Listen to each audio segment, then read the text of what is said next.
Avtomobil yo'llarida sodir etilayotgan yo'l transport hodisalarini oldini olishda olib borilayotgan profilaktik reyd tadbirlarining o'rni katta. Sababi hozirgi kunda hali haydovchilik guvohnomasiga ega bo'lmasdan turib avtomobil boshqarayotgan, mast holda rul boshqaruviga o'tirayotgan haydovchilar yo'l transport hodisalari sodir etmoqda. Shu sababli yo'l transport hodisalarini oldini olish, yo'llardagi xavfsizlikni ta'minlash, qoidabuzarliklarga chek qo'yish maqsadida Toshkent viloyatining Quyuchirchiq tumanida navbatdagi tungi profilaktik reyd tadbirlari o'tkazildi. Yuqorida aytib o'tganimizdek, hali haydovchilik guvohnomasiga ega bo'lmasdan avtomobil boshqarayotganlar kuzatilmoqda. Reyd tadbirlari davomida ana shunday haydovchilardan biri aniqlandi. Xizmatimiz davomida Tinchlik MPI 102 ro'parasida 50 O 783 SB avtolovi tekshirish maqsadida to'xtatilganda hech qanday bir haydovchilik guvohnoma, shaxs tasdiqlovchi hujjat taqdim etilmadi. Shu haydovchiga nisbatan 135-modda bo'yicha ma'muriy bayonnoma rasmiylashtirilib, jarima maydoniga qo'yildi.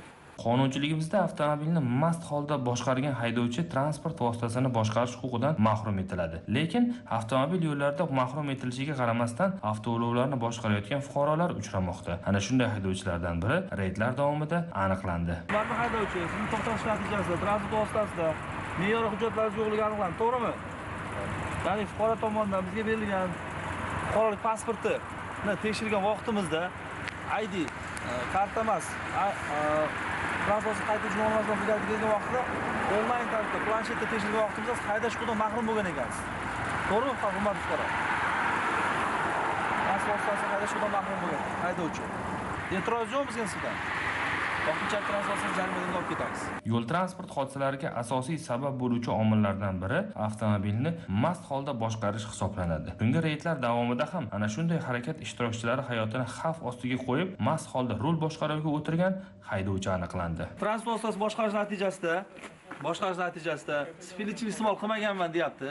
Hurmatli fuqaro, transport vositasi tegishli bo'lgan me'yor hujjatlaringiz bormi? Keling bu yoqqa. Mana turing. Me'yor hujjatlar yo'q-a? Spirtli ichimlik iste'mol qilmagansiz. Keyin kelsin bu yoqqa. Qilmagansiz. Alkotester moslamamizga o'tasizmi? To'xtamang.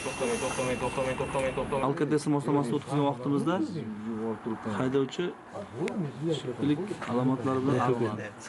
Bu kabi profilaktik reyd tadbirlari viloyatning boshqa tuman shaharlarida ham davom etmoqda.